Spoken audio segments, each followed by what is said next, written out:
Je reviens sur les topiques sensoriels, qui à mon avis sont un outil absolument essentiel pour la psychologie, et que je crois qu'il faut utiliser en astrologie, tout simplement parce que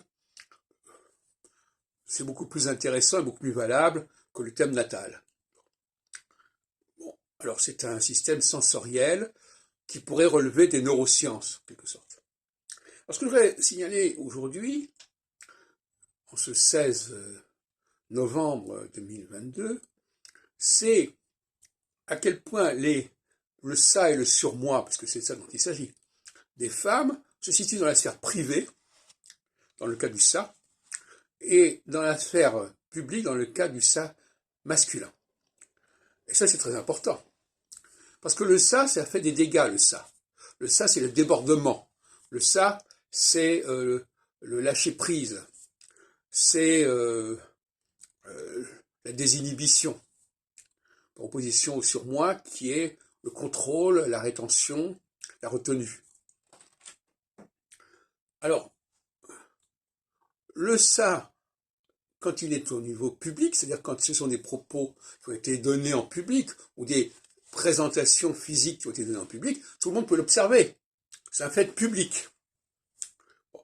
Il est donc normal, c'est donc un trouble de l'ordre public. Il est donc normal que ce soit sanctionné. Et qu'il y ait des témoins qui peuvent attester de la chose.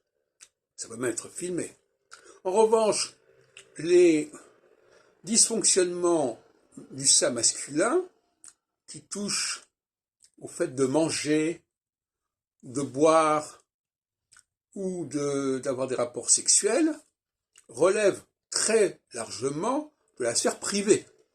Et souvent, ça ne se fait pas en public, c'est-à-dire qu'il y a très peu de témoins.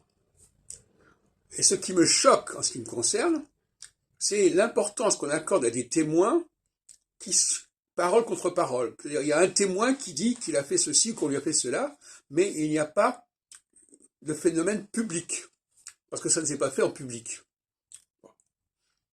Donc, évidemment, quand quelqu'un a trop bu, ça peut être un trouble à l'ordre public, mais généralement, ces questions, il y a beaucoup de questions qui sont relevées, notamment de violence, par exemple, de viol, qui sont d'ordre privé.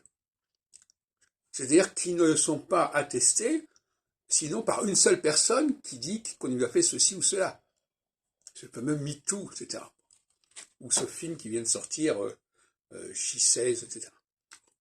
Alors, au niveau juridique, je crois qu'il faut quand même réfléchir. D'un côté, ce sont des délits qui sont publics, qui sont largement attestés, largement vérifiés, largement, par tout un ensemble de gens, et ça perturbe le fonctionnement de la société, à la limite. Et de l'autre côté, ce sont des méfaits, ce sont des délits qui sont en interne. Alors, effectivement, je comprends bien qu'on puisse être énervé par le fait que ces délits en interne soient plus difficiles à démontrer que les délits en externe, mais on peut imaginer aussi qu'il y a des excès dans ce processus de témoignage qui sont tout à fait insuffisants. Alors, est-ce que ça veut dire qu'il doit y avoir une impunité? Je ne dis pas qu'il doit y avoir une impunité, mais en tout état de cause, il y a une inégalité, malheureusement, à savoir que quand les hommes font des choses qui relèvent du ça, et des excès du ça, c'est quelque chose qui est souvent privé et très peu attesté par très peu de gens. On ne fait pas les choses devant tout le monde.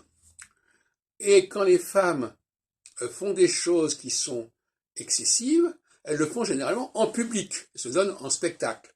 Donc effectivement, ça peut être un problème.